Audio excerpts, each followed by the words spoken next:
Muy buenos días, y qué día, pueblo dominicano. Muy buenas noches, y qué noche, pueblo dominicano, y al mundo, por supuesto, y a Juan TH. Mira, Juan TH, mírenlo ahí. Pues aquí estoy.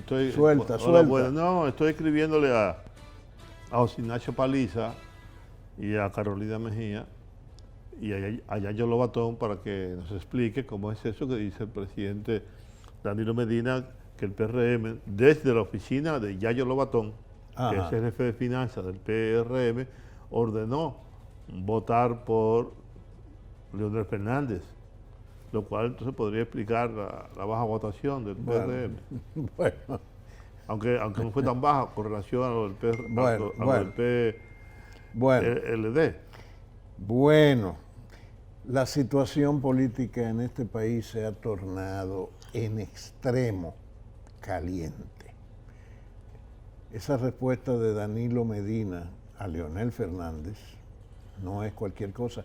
Por primera vez yo veo, en lo que tengo memoria, a un presidente de la República en una actividad proselitista, porque fue un acto de campaña por Gonzalo Castillo realmente, hablar en términos tan destemplados, tan enérgicos, tan desenfadados de un conflicto interno, conflicto con otra figura del mismo partido.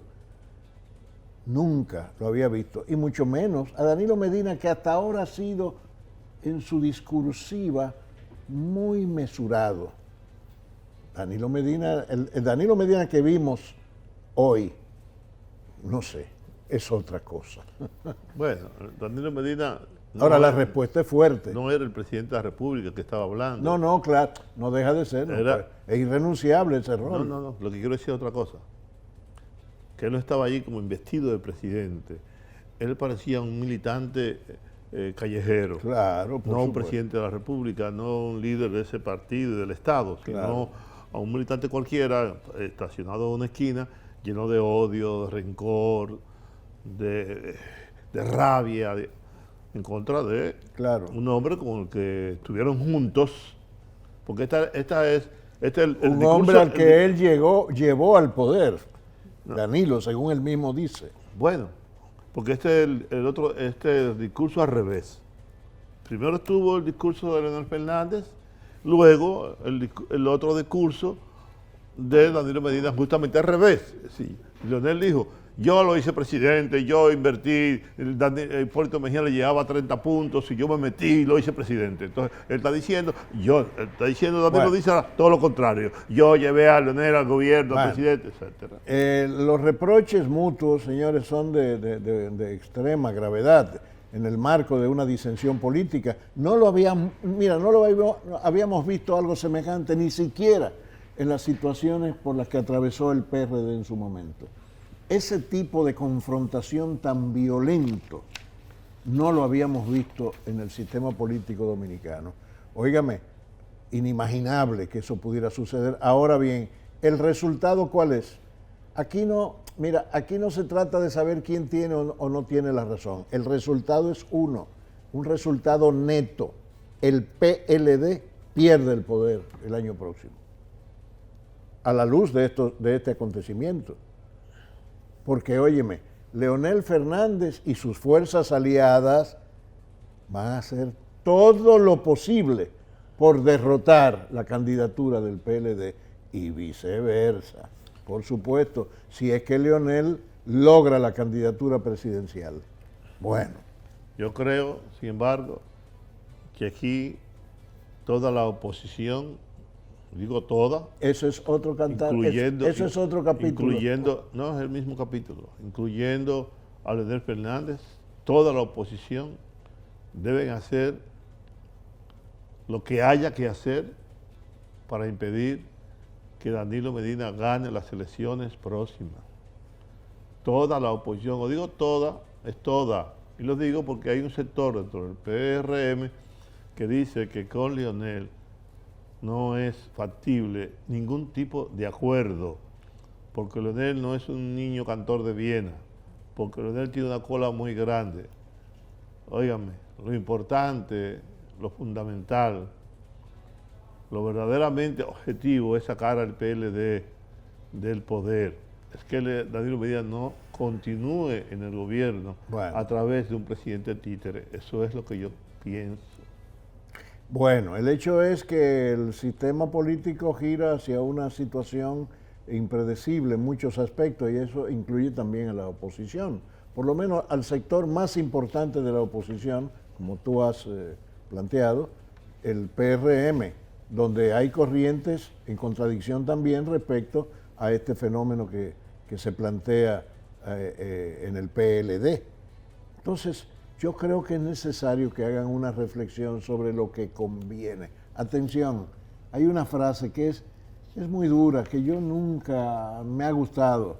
En política se hace lo que conviene. Y eso tiene, por supuesto, muchísimas implicaciones. En la historia lo hemos visto, por supuesto. De tal modo que de ahí tienen que hacer una reflexión en el PRM muy seria, muy objetiva, si quieren llegar al poder. De lo contrario, va a ser un fracaso. Ojalá que no suceda. Yo estoy diciendo sobre la posibilidad de un acuerdo que no puede ser, como se ha dicho hasta ahora, que es apoyarse mutuamente en las posiciones congresuales municipales. Creo que si se produce algún acuerdo entre las fuerzas de oposición, debe de ser sobre una base programática. Claro, por supuesto. Que incluya 6, 7, 8 puntos fundamentales que aparecen incluso en todas las encuestas que se han realizado. El tema de la delincuencia, el tema de la seguridad social, el tema de la migración. Y sobre esa base, el tema de la justicia dominicana, y sobre esa base hacer un acuerdo de esa naturaleza, no para repartirse los cargos, no para repartirse el Estado como si fuera un pastel o un botín de guerra. No, claro. ¿No? Sino un acuerdo que tenga un sentido democrático. Ese es el punto. Pero eso de que, ok, yo te voy a apoyar en el distrito, tú me vas a apoyar en Santiago. No, eso no es. Es algo mucho más profundo. Mucho más que eso, mucho más que eso. Bueno, el hecho es que vamos a ver qué pasa. Vamos a ver, yo pienso que a partir de este debate entre Leonel y Danilo, mañana tendremos que ponderar en términos muy cuidadosos el discurso y el contradiscurso para ver qué va a pasar, qué corriente, qué curso va a tomar el Partido de la Liberación Dominicana en este proceso. Sin embargo, el discurso de Leonel yo creo que estuvo mejor estructurado, mejor dicho, no estuvo cargado de... Porque también tiene que ver con la personalidad. Leonel es una persona de ese hablar pausado, de no usar epítetos, aunque en esta ocasión fue duro, pero la imagen que proyectaba Danilo es una imagen distinta, el lenguaje corporal me refiero. Claro que distinto. Sí. El Leonel fue mesurado, tranquilo, claro. Este no estuvo cargado de rabia. Y lo que mostraba Danilo era un hombre realmente, no me atrevo a decirlo en términos populares, pero un hombre lleno, cargado de mucho resentimiento, mucho odio, mucho rencor. Bueno, mira, cambiando un poco, aunque dentro del mismo contexto, nuestro amigo y colaborador de este programa, el economista Antonio Siriaco Cruz, llama la atención sobre el impacto que pudiera tener la actual situación política, que es crítica, por supuesto, sobre la economía. ¿Cómo puede esto profundizar la crisis económica dominicana? Y ahí entonces pagaríamos consecuencias de hechos que realmente no nos competen, no nos comprometen. Sin embargo, Siriaco dice, durante el primer semestre del 2019, la economía creció 4.7%. El mes de agosto, la economía solo creció 4.8%. Ok, con esta situación de las posprimarias se crea una incertidumbre muy fuerte en este país con relación al desenvolvimiento económico y en eso coinciden algunos líderes empresariales que en estos últimos 2 o 3 días se han manifestado en el mismo sentido.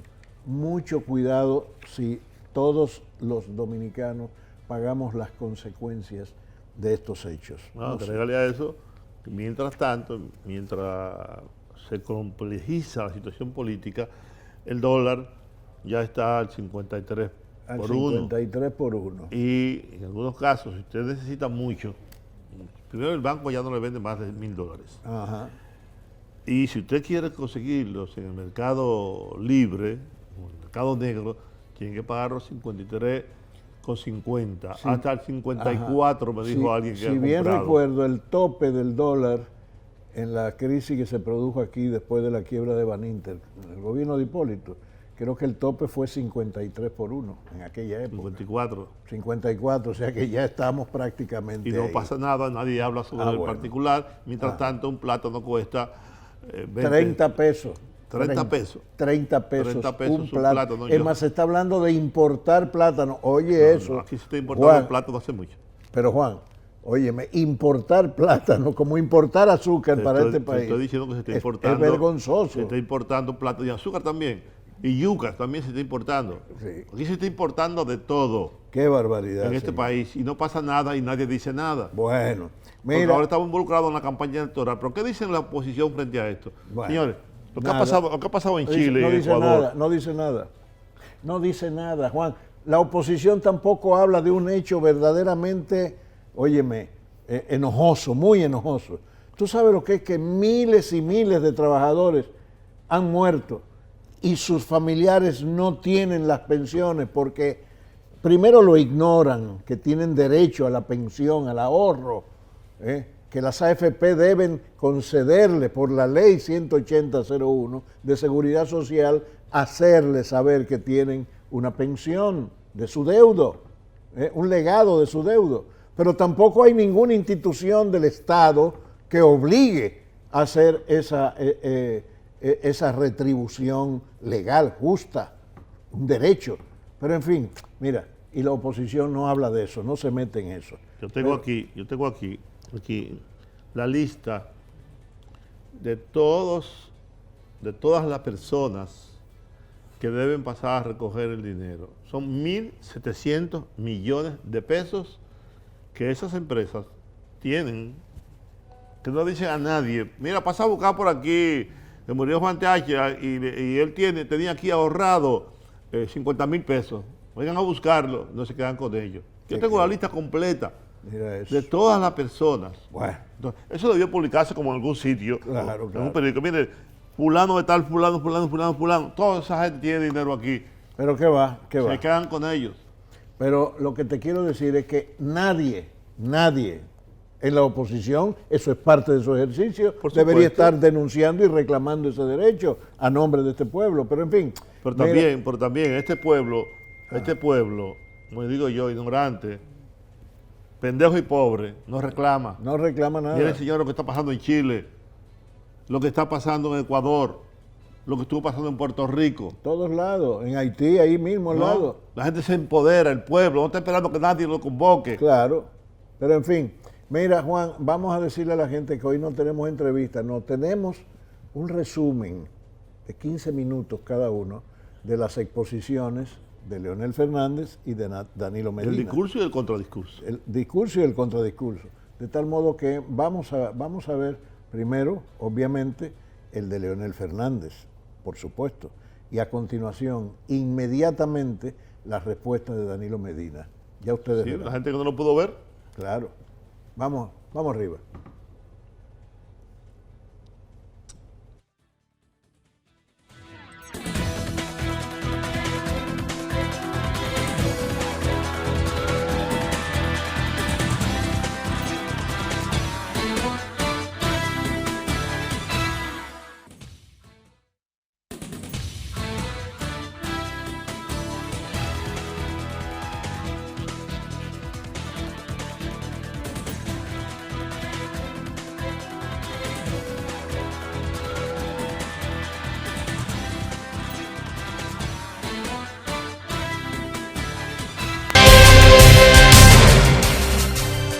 Últimos 46 años, el Partido de la Liberación Dominicana, el partido fundado por Juan Bosch, ha sido mi hogar político. Inicié mi participación en la política a través del Partido Revolucionario Dominicano, PRD, donde estuve organizado en un comité de base de la zona B, en Villa Consuelo.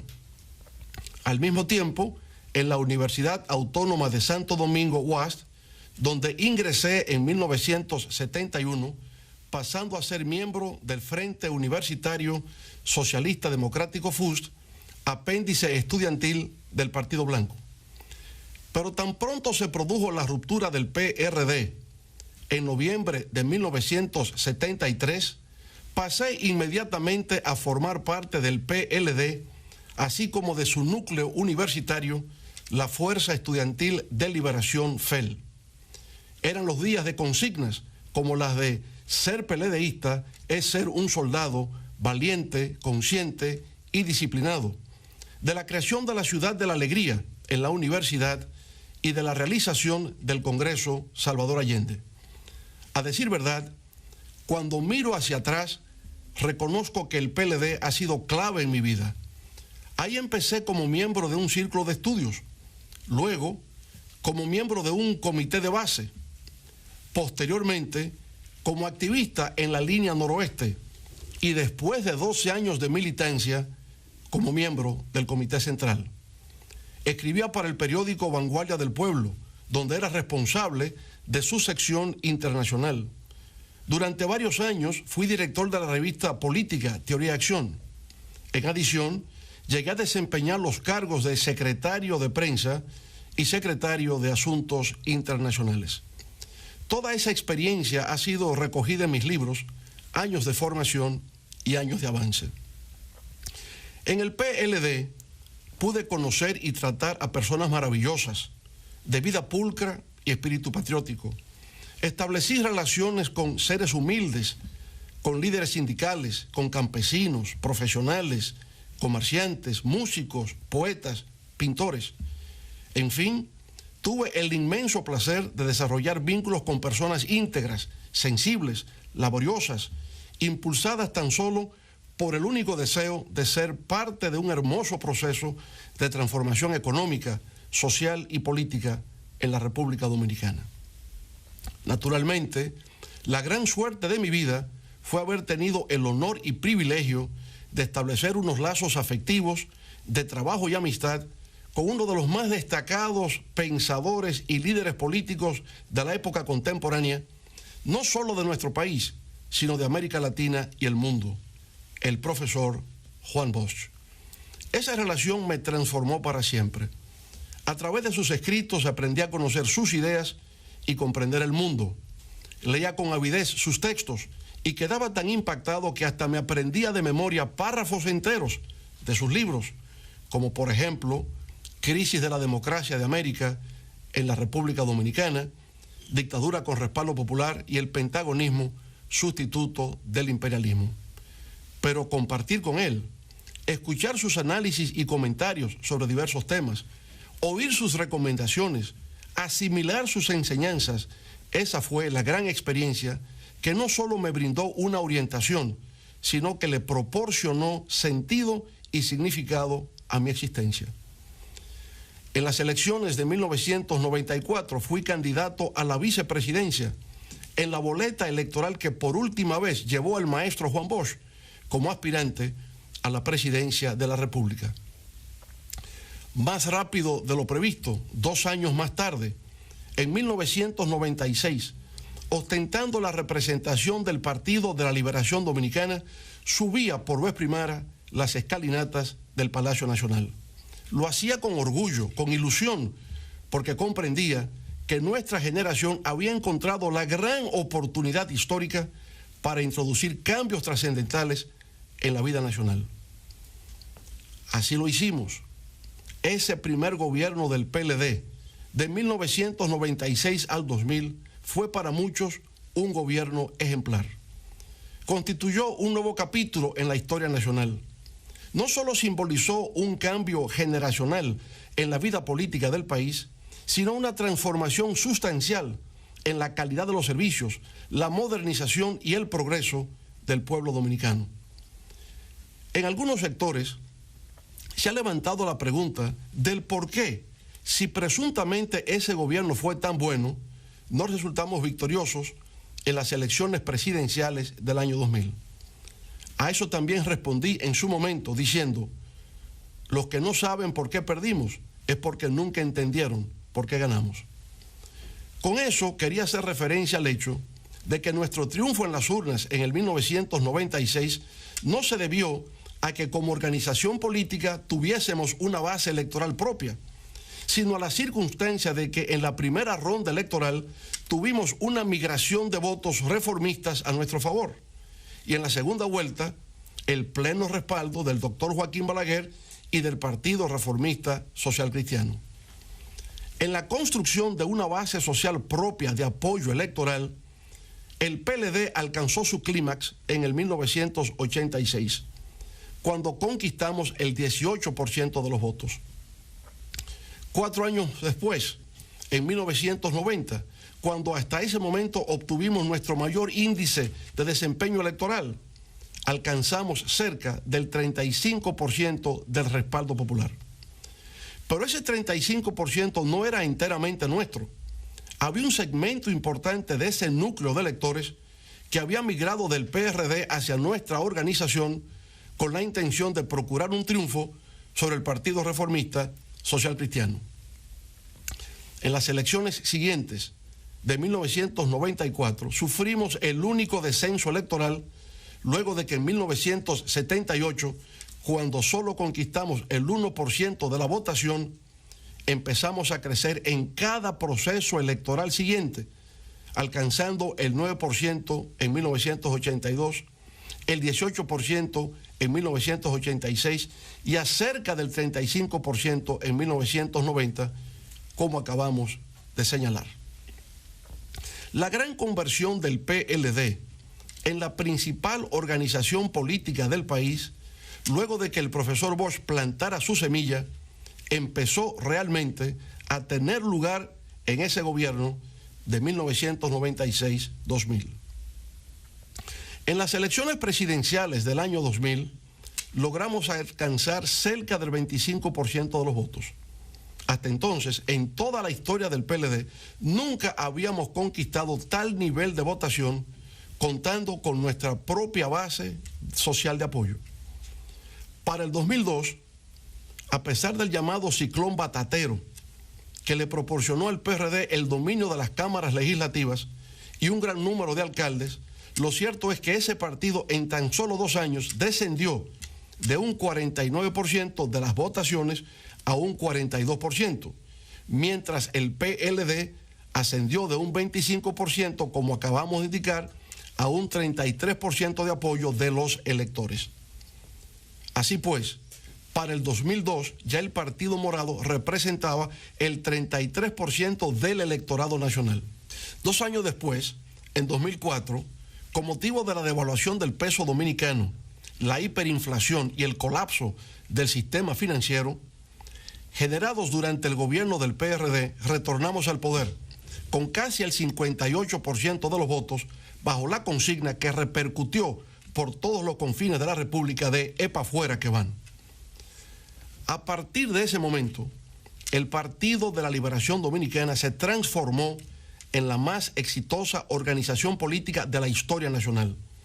Desde entonces ha cosechado 6 triunfos electorales consecutivos, por encima del 50% en los niveles congresuales, municipales y presidenciales, todos, insisto, por encima del 50%.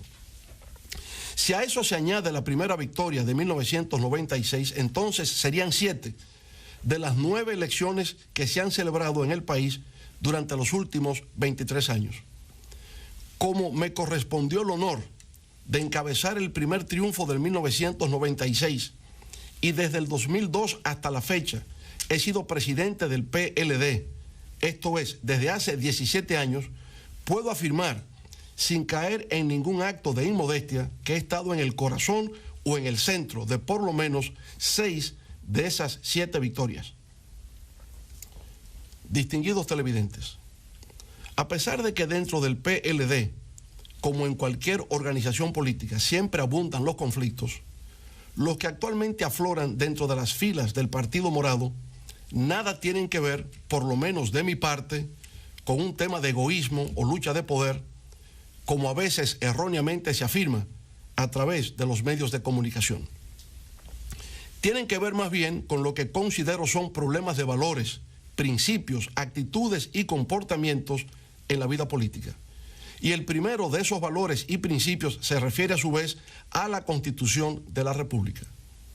Durante mi primer periodo de gobierno, el doctor Joaquín Balaguer, pensando de buena fe en el futuro del país, me propuso formalmente la realización de una reforma a nuestra Carta Magna con la finalidad de presentarme a una reelección presidencial en el año 2000 para un segundo periodo consecutivo. Agradecí en los mejores términos esa propuesta por parte de esa leyenda de la política nacional que es el doctor Balaguer, pero opté por declinarla, indicándole al viejo líder que en la historia de los pueblos de América Latina y de la República Dominicana, cada vez que un hecho así ocurre, genera fuertes tensiones políticas, dando origen a gobiernos dictatoriales. Así pues, en lugar de proceder a una modificación de la Constitución, lo que hice fue lo que tenía que hacer como buen PLDista: apoyar sin reservas, con toda mi fuerza, al entonces candidato presidencial de nuestro partido y actual presidente de la República. No tuvimos éxito, como hemos referido, pero fue por la circunstancia de no haber podido reproducir los factores que permitieron el acceso al poder en el 1996. Ahora bien, en esos comicios del año 2000, los resultados finales fueron 49.8% en favor del candidato del PRD y 24.7% en respaldo del candidato del PLD. Eso significaba, desde el punto de vista legal, que tenía que realizarse una segunda ronda electoral. Eso así en razón de que para ser proclamado como ganador, el candidato del PRD requería alcanzar el 50% más uno de los votos. No los había conquistado, pero de hecho había ganado, pues en la percepción pública ya se vislumbraba como tal. En ese contexto, nuestro candidato, que, insisto, solo había capturado cerca del 25% del electorado, presionaba a la dirección del partido para que se formara una comisión del comité político a los fines de visitar al doctor Balaguer, en procura de conquistar su apoyo para una segunda ronda electoral. El anciano caudillo reformista, viendo la realidad del cuadro que se presentaba, desestimó la propuesta. No hubo segunda vuelta y el candidato del partido del Hacho fue finalmente proclamado como ganador. Lo que cabe observar aquí, sin embargo, como característica, es la obstinación frente a lo imposible del entonces candidato y hoy presidente de la República. Fue la primera vez que puso en evidencia ese rasgo conductual de no comprender los límites de las cosas, sino considerar que, por mera voluntad, todo es posible. Para el 2004 resultaba incontrovertible que yo sería el candidato, no solo del PLD, sino del país, para terciar en los comicios presidenciales de ese año, que ganamos en forma arrolladora. Al fin y al cabo, era el único referente viviente con experiencia para gerenciar el Estado, que entonces se encontraba sumergido en una grave situación de crisis. En el 2007, el actual presidente renunció a su cargo de secretario de Estado de la Presidencia para intentar obtener la candidatura presidencial por el PLD. Todas las encuestas de aquella época me presentaban como virtual ganador en las primarias del partido.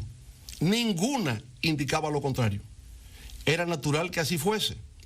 Después de nuestro retorno al poder, la crisis económica y social heredada del anterior gobierno se dio. Y aunque luchábamos con el impacto de la crisis financiera global y la del alza de los precios del petróleo y de los alimentos, precisamente en el 2007, todo indicaba que tenía la reelección asegurada. Además, en esa ocasión no tenía ningún impedimento constitucional. Mi antecesor la había modificado para su propio provecho político. Así, en esas condiciones, lo que normalmente se estila en el mundo democrático es que el gobernante de turno no es desafiado por ningún otro miembro de su partido, dejándole el paso libre hacia un segundo mandato consecutivo. No ocurrió así en el caso nuestro. El ex secretario de la presidencia nos desafió en la lucha por la nominación presidencial del PLD para las elecciones del 2008. De nuevo volvió a obstinarse y empecinarse con lo que resultaba una quimera imposible de alcanzar. Sucedió por consiguiente lo que tenía que suceder. Ganamos esas primarias de nuestro partido con un 70% a nuestro favor. El actual presidente, sin embargo, nunca reconoció nuestra victoria, nunca felicitó. Al revés, dijo que le había vencido el Estado. No participó en la campaña electoral, no se integró y el día de las votaciones, por si hubiese dudas, exhibió públicamente su voto para evidenciar que lo había hecho por su partido, el de la Liberación Dominicana. Supongamos ahora que hubiese ocurrido lo contrario, que el ex titular de la Secretaría de la Presidencia hubiese vencido en la contienda. En ese caso es evidente que habría humillado al presidente de la República, quien entonces no habría estado en condiciones de promover su candidatura al solio presidencial. De esa manera, por supuesto, nuestro candidato habría perdido, pero la obstinación frente a lo imposible ofuscó la claridad de pensamiento, conduciéndolo a una derrota inmerecida, la cual pudo haberse evitado. Algunos de los que hoy levantan sus voces de manera soberbia y altisonante dejaron entonces abandonado a su líder actual. Se aferraron complacientemente al nuevo gobierno y dejaron que el candidato derrotado emprendiera solo su travesía por el desierto. Pasado ese proceso, el hoy presidente se incorporó de manera normal a los trabajos del comité político. Hay quienes me han señalado que cualquier otro adversario distinto a mí, luego de lo acontecido, había procurado eliminarlo como competidor, tal como se predica en el clásico texto de Robert Greene, Las 48 leyes del poder. Sin embargo, no es mi caso. No está en mi naturaleza ser así. Para hacerlo tendría entonces que renunciar a mi propia condición humana. En las elecciones congresuales y municipales del 2010, el Partido de la Liberación Dominicana llegó a la cima de su gloria. Obtuvo 31 senadores, decenas de diputados y una gran cantidad de alcaldes. La mayoría de esos legisladores electos me visitaron a Palacio para indicarme que estaban a mi disposición para realizar una reforma a la Constitución que me permitiese un tercer periodo consecutivo. Se recogieron 2 millones de firmas para persuadirme de la necesidad de continuar al mando. Se realizó una gran concentración en el Palacio de los Deportes a tales fines. En mi intervención, sin embargo, dejé claro, sin titubeo alguno, que endosaba esos 2 millones de firmas al partido, debido a que la Constitución de la República me impedía una nueva reelección. Se aproximaban las nuevas elecciones presidenciales del 2012. El actual presidente de la República no marcaba bien en las encuestas. La primera dama, Margarita, por el contrario, se encontraba en una posición de preferencia. En una de las decisiones más difíciles de mi vida, le solicité a ella, sin embargo, que abandonase su legítimo derecho a aspirar por la candidatura presidencial, dejándole así al presidente el camino despejado para la obtención de su candidatura a la primera magistratura del Estado. Si en aquel momento hubiese intentado imponer a la primera dama como candidata, sabía lo que ocurriría. El partido se habría dividido, habríamos perdido las elecciones y yo habría sido el responsable histórico de esa derrota. Luego, con 30 puntos por debajo en las encuestas frente a su antiguo rival del PRD en los comicios del 2000, le ayudamos con gran dedicación y empeño para que viera cristalizar su sueño de ver la bandera tricolor colocada sobre su pecho. Todo eso se hizo a cambio de nada. Nunca se solicitó un ministerio, una embajada o un consulado, nada. Se hizo porque así nos formamos los PLDistas auténticos. Al presidente, en su hora de penumbra, no se le empujó hacia el abismo. En los momentos en que por razones de méritos le correspondía la oportunidad, hicimos hasta lo indecible, en circunstancias en que su candidatura aún no concitaba suficiente respaldo, le servimos de apoyo. Esa ha sido siempre nuestra forma de pensar y proceder. Creo en valores y principios, creo en el respeto a la Constitución, en la preservación de la democracia como sistema político y en la consolidación de un Estado fundado en los criterios de legalidad y legitimidad. Pero de igual manera me inclino frente al sentido del honor, de la dignidad, del decoro, del respeto, de la decencia, de la cortesía, de la amistad, del mérito y, en fin, en la ética del intercambio de las relaciones humanas. Señoras y señores, al abandonar el gobierno en agosto del 2012, mi nivel de aprobación llegaba al 74%. Pero eso, que en principio debió servir de estímulo y aliciente, obró por el contrario en mi contra. Sirvió en realidad para que mis adversarios de adentro y de afuera pusieran en ejecución una intensa y despiadada campaña de demolición moral que intentaba hacerme desaparecer del escenario político nacional al tiempo de destruir nuestro legado en beneficio del progreso y el bienestar del pueblo dominicano. El gran dramaturgo irlandés Bernard Shaw, al referirse al destacado líder revolucionario soviético León Trotsky, solía decir que era tan fiero en el combate político que podía cortar la cabeza de su adversario y exhibirla en público sangrante, pero no se permitía tocar el carácter privado de su víctima. La despojaba de todo prestigio político, pero le dejaba su honor intacto. Aquí fue todo lo contrario. Se aplicó un plan de descrédito nacional e internacional a través del cual se lanzaron mentiras, falacias, insultos, inmundicias y groserías, todo destinado a hundir mi persona y desmoronar mi imagen. Con el tiempo empezó a verse claro que ese plan de descrédito en mi contra era parte de un proyecto político bien concebido, dirigido a perpetuarse en el poder. De ahí la reforma de la Constitución en el 2015, realizada con el único propósito de hacer viable la reelección presidencial. A pesar de mi oposición a dicha reforma y a pesar del diabólico plan de destrucción al que me he referido, con la finalidad de mantener la unidad del PLD y de que se ganasen de nuevo las elecciones del 2016, puse en segundo plano mis propios valores, creencias y forma de actuar. Acepté suscribir un acuerdo de 15 puntos firmado por todos los miembros del comité político. En esa ocasión, la obstinación frente a lo imposible funcionó debido a que se actuaba desde una lógica de poder y el criterio de que la fórmula de 2 periodos de ejercicio presidencial y nunca más debería ser la norma a tomar en consideración fue aceptada por distintos sectores. Pero ese acuerdo valió de poco a la hora de ejecutar medidas que constituían una obligación a cargo del grupo oficialista. Se incumplieron de manera atropellante varios de sus acápites, incluyendo recientemente el impedimento para que el compañero Demóstenes Martínez asumiera la presidencia de la Cámara de Diputados. Ese incumplimiento, claro está, fue la reacción airada, furiosa, frente al movimiento popular que se vio compelido a tomar las calles para frustrar una segunda reforma constitucional consecutiva, la cual ni siquiera Trujillo se atrevió a realizar para continuar un tercer mandato continuo.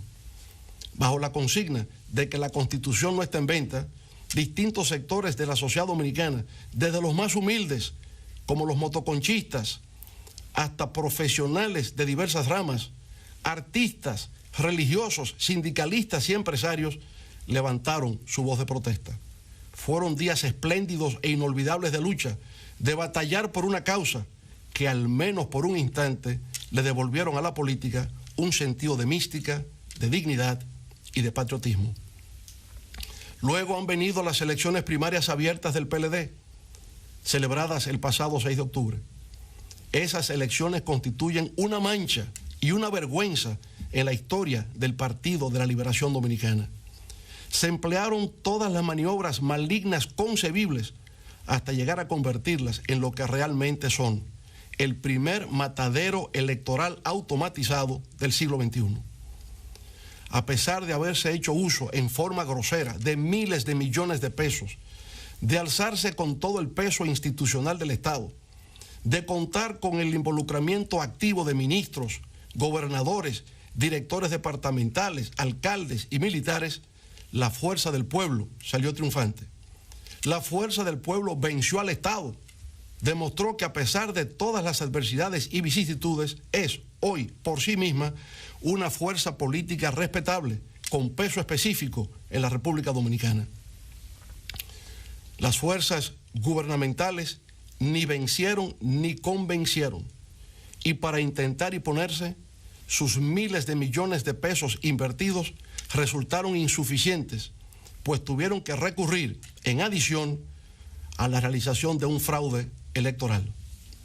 Ese fraude estuvo programado para entrar en funcionamiento desde las primeras informaciones transmitidas sobre el resultado de los cómputos, pero se aceleró e intensificó cuando con el 90% de las mesas computadas la tendencia nos proyectaba como ganador.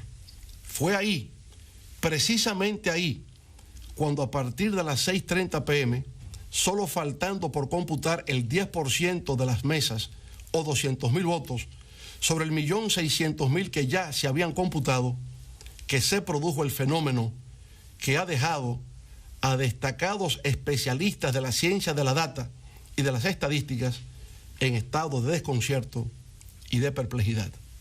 Nunca habían visto un hecho semejante. Aseguran que lo que se produjo fue por una de dos razones, por milagro o por fraude. Sostienen que lo acontecido en esa recta final de los cómputos fue algo inusual, que no parece responder a una causa natural. Esto último está dicho en lenguaje muy diplomático. En realidad, lo que se ha querido hacer significar es que lo ocurrido está más allá de la capacidad humana. Digámoslo claro, ni con el fraude que habían montado nos ganaban. A las 6:30 p.m. entraron en pánico, pisaron el acelerador y dejaron la huella del crimen. Manteniendo mesas abiertas hasta la 1:45 de la mañana del día siguiente a las votaciones, lograron que en las distantes provincias del sur votara el 70% de los electores, cuando el promedio nacional solo alcanzó el 25%. ¡Qué bárbaros! ¡Qué crimen contra el pueblo y la democracia! Ahora hemos solicitado que se haga una auditoría forense integral. Esa auditoría equivale a una especie de autopsia sobre el cadáver del fraude electoral automatizado. Exigimos que esa autopsia sea de verdad, siguiendo los estándares internacionales establecidos, que los médicos patólogos a intervenir en ese examen lo hagan en presencia de nuestros equipos técnicos y de nuestros asesores. La Junta Central Electoral no debe temer la realización de una auditoría forense, conforme a los requisitos que hemos solicitado. Nadie la ha acusado de haber causado ese fraude. Todo el mundo sabe que sus integrantes son personas íntegras y de respeto. Los causantes son otros. Por tanto, la Junta Central Electoral no pierde nada y sí ganaría mucho en autoridad y prestigio si deja que los hechos fluyan y permite que los médicos de patología informática hagan la disección al cadáver del fraude. Al hacerla, deberán cortar los tejidos y órganos en descomposición de todo el cuerpo, cabeza, tronco y extremidades, exhibir sus vísceras purulentas y establecer con precisión en el acta de defunción cuáles fueron las causas reales que provocaron la muerte por fraude del primer experimento fallido de voto automatizado en la República Dominicana. Negarle al pueblo dominicano ese derecho sería arrojar mayores sombras sobre un proceso ya de por sí enteramente desacreditado y deslegitimado. Así, pueblo dominicano, nada de lo que acabamos de narrar ha debido ocurrir. Si ha tenido lugar ha sido por la imprudencia, la tosudez y la creencia de que el poder no tiene límites, de que el poder es para usarse, de que se hace lo que conviene y de que el poder no se desafía. Pero allá en el fondo emerge una vez más como factor oculto la obstinación por hacer realidad lo que resulta imposible. En ese contexto, el gobierno se ha convertido en un ente rencoroso y vengativo. Es un gobierno que acosa, que silencia las voces que se le oponen, que presiona y que no se sonroja para atropellar. El equilibrio partidista en el PLD se resquebrajó. La facción grupal, ahora en forma de categoría de Estado, se instaló en el comité político a través de la creación de un cenáculo que para un partido de vanguardia recibió un nombre extraño e inapropiado, la OTAN. Ahí se ha creado una oligarquía de hierro, completamente desconectada de las estructuras del partido, que se reúne siempre con anticipación para llevar sus propuestas previamente acordadas al máximo organismo de dirección política.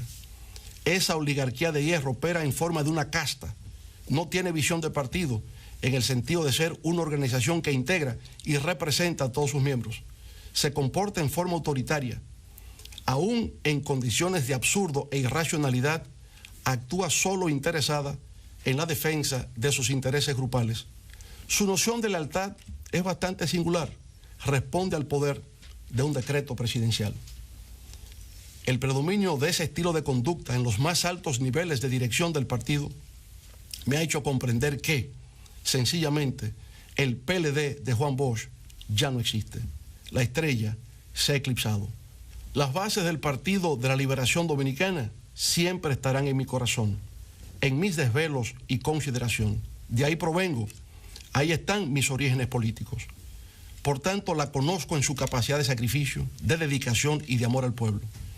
Donde quiera que me encuentre, esas bases del PLD recibirán siempre mi apoyo, respeto y gratitud. A lo largo de 46 años, es largo el recorrido que he realizado dentro de las filas del Partido de la Liberación Dominicana. He sido un hombre afortunado, he aprendido, he luchado y me he confundido con el pueblo para ser parte de su historia. En la memoria quedarán amigos, compañeros y tal vez muchas anécdotas que contar. Ahora, con mucho pesar, ha llegado la hora de partir. Sobre la marcha, tal vez sin advertirlo a tiempo, nos diferenciamos. Hay quienes no podemos vivir en medio de la mentira, el engaño, la manipulación, la doblez, el irrespeto, la petulancia, el incumplimiento de la palabra empeñada, la simulación, la hipocresía y la desfachatez. Después de haber vivido los 46 años más fructíferos de mi vida, de considerarme un humilde discípulo de la Escuela de Pensamiento de Juan Bosch, presento de manera irrevocable formar renuncia a mi condición de presidente y miembro del Partido de la Liberación Dominicana. Ahora, guiado por el Espíritu Divino, me esperan otros caminos por transitar. En principio, la creación de un nuevo proyecto político, la fuerza del pueblo, que procurará conquistar por fuera lo que desde adentro nos fuera usurpado, la esperanza del pueblo dominicano por siempre construir un mejor futuro. La fuerza del pueblo será un proyecto de unidad nacional que va más allá de unas siglas para representar los anhelos de las grandes mayorías. Será un proyecto profundamente democrático que apueste por el cumplimiento de las reglas de juego, la transparencia y la participación dinámica de todos los sectores de la sociedad. Será además un proyecto renovador en las formas y en el fondo, un proyecto cercano y humano, en fin, un proyecto de futuro, integrado por hombres y mujeres, jóvenes y ancianos, capaz de devolver la esperanza y la confianza del pueblo dominicano en sus instituciones.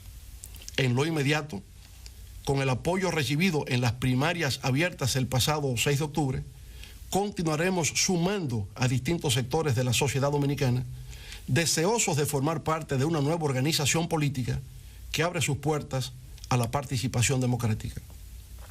Estableceremos alianzas con otras organizaciones políticas, con la sociedad civil, con núcleos profesionales, con líderes sindicales y sociales, y de esa manera crearemos una fuerza de oposición tan potente que en poco tiempo contribuirá a reconfigurar el escenario político nacional. Con esa fuerza le haremos saber a los engreídos de Palacio que no se saldrán con la suya, que al pueblo se le respeta y que se preparen para escuchar por todos los confines del territorio la consigna de que para el 20 es para afuera que van. En estos momentos de emociones y sentimientos encontrados, por un capítulo de mi vida que termina y de otro que se inicia, me permito invocar las Sagradas Escrituras en el Salmo 23, que reza así: Jehová es mi pastor, nada me faltará. En lugares de dedicados pastos me hará descansar. Junto a aguas de reposo me pastoreará. Confortará mi alma. Me guiará por senderos de justicia, por amor de su nombre. Aunque ande en valle de sombra de muerte, no temeré mal alguno, porque tú estarás conmigo. Amén. Muchas gracias. Buenas noches.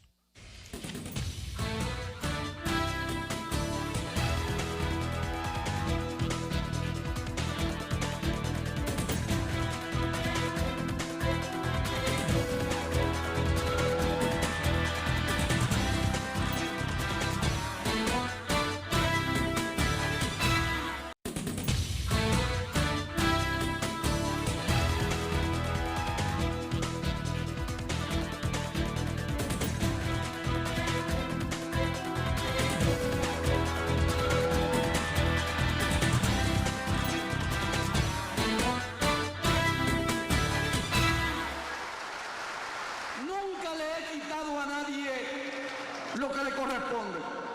Todo lo contrario, he dado más de lo que se me puede pedir. Siempre, siempre, incluso muchos de los que me atacan, los que me denigran, los he tolerado. Anoche escuché decir ese grupo intolerante que calla voluntades, que no acepta la disidencia. Oh, pero por Dios. ¿Y entonces por qué que están renunciando del gobierno?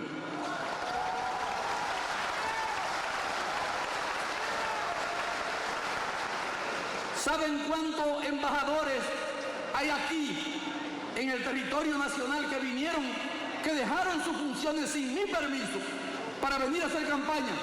18 embajadores que debieran estar sirviéndole a su país en los lugares donde se le envió, y a ninguno los he llamado para pedirle cuenta.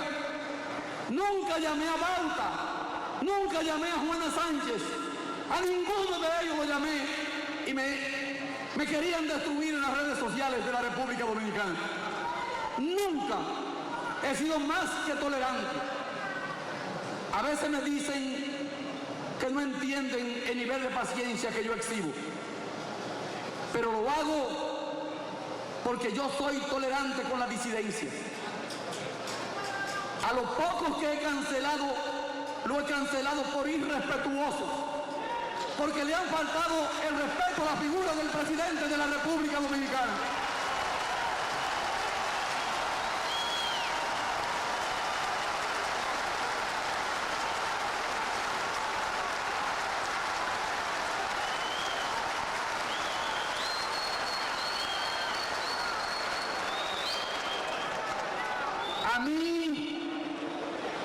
A mí no me han regalado nada en esta vida. Todos los escalones que he subido ha sido a base de esfuerzo y de sacrificio. Pero nadie me ha querido regalar nunca nada. Al contrario, siempre me han querido impedir que logres cosas que son tan simples que a cualquiera se le puede regalar. A mí no me han apoyado esos que hoy dicen que no los apoyé en el año 2008. A mí no me apoyaron en el 2000, no me apoyaron en el 12 y no me apoyaron en el 16. En el 2000 se decía que no valía la pena gastar esfuerzo porque yo era como empujar un rodillo en una cuesta, que no era posible que me hicieran ganar las elecciones. Y yo nunca reclamé nada. En el 12 había un pacto con Hipólito Mejía. En el 12 no se me estaba apoyando. El problema fue que Hipólito cometió un error y violó el pacto. Y se llenaron de miedo y entonces se sumaron a la campaña electoral del 12.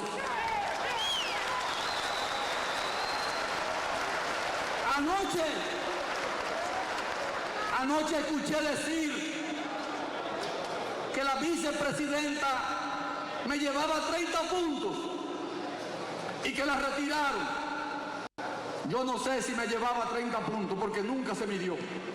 Lo que sí sé es que ese comité político que está ahí le dijo no aceptamos esa candidatura. El candidato a que vamos a apoyar es al compañero Danilo Medina. Muchas gracias, compañeros, porque ustedes sí que me brindaron el apoyo.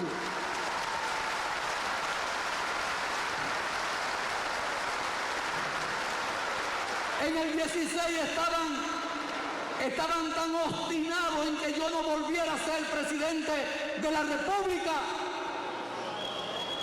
que estando el 80% de la población dominicana demandando una reforma constitucional para que me repostulara, me lo regatearon a tal punto que tuvimos que hacer un pacto en el que dejamos inutilizado al comité político porque tuvimos que firmar que para decidir cualquier tema en el comité político había que tener el apoyo del 75% de la matrícula, cosa nunca antes vista.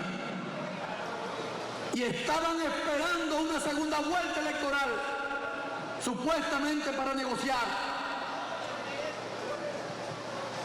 No pudieron ni siquiera ver por dónde andaba el sentimiento popular. No se daban cuenta que el país estaba apoyando que Danilo Medina siguiera dirigiendo los destinos de la nación. Y ahora sucede que soy yo el que estoy obstinado a ser presidente toda la vida. No es así. Yo recuerdo en el 2004, si quieren comencemos por el 96. En el 95 yo era el presidente de la Cámara de Diputados. Y el doctor Peña Gómez entendía que él y no otro iba a ganar las próximas elecciones. Y yo dije, voy a renunciar. Yo no voy a seguir dirigiendo la Cámara de Diputados. Y el doctor Peña Gómez mandó a su vocero a decirme que no me fuera, que él me iba a apoyar para un segundo periodo en la Cámara de Diputados. Y le dije que no. Pero lleno de curiosidad, le pregunté que por qué el doctor Peña Gómez me quería apoyar ahora. Y me dijo, porque él va a ganar las elecciones y siente que el presidente del Senado, que es del Partido Reformista, no lo va a proclamar. Pero él está seguro que si él no lo proclama y usted es el presidente, usted lo va a proclamar presidente de la República. Dígale que tiene razón, pero yo me voy a dirigir la campaña electoral del Partido de la Liberación Dominicana. ¿Por qué? Porque esa candidatura no tenía apoyo dentro del partido. Las fuerzas en las que se sustentaba esa candidatura eran mis fuerzas.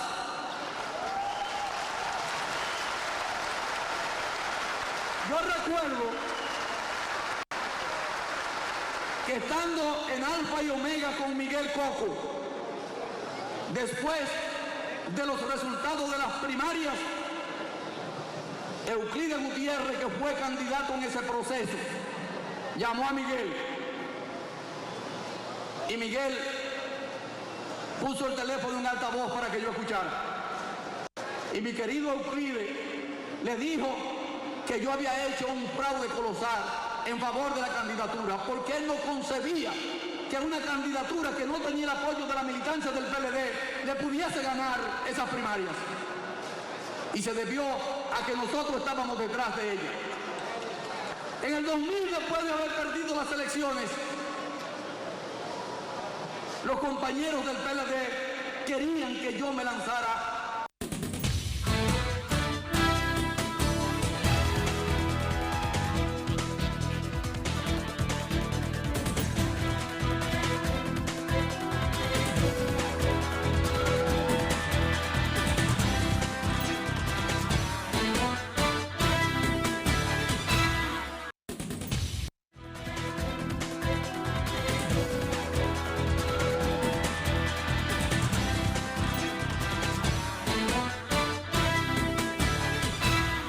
Como decía mi abuela, cosas se han dicho y las que faltan. Así es. Vamos con la así gente. es.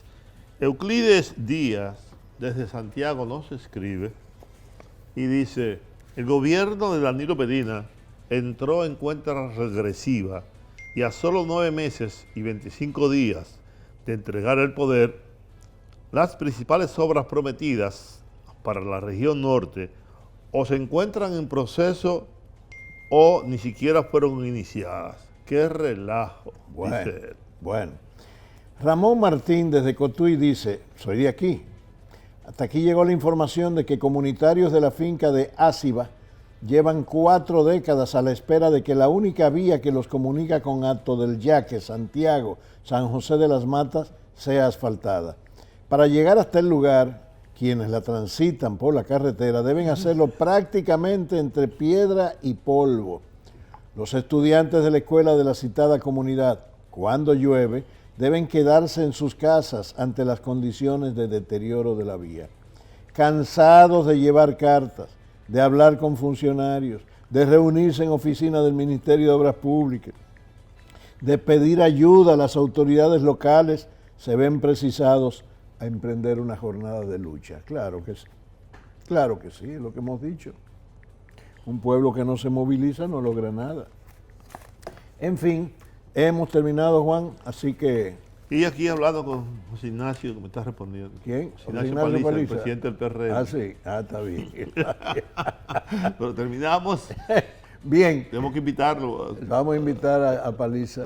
Bien, entonces nos vemos mañana por acá. Buenas noches, buenos días.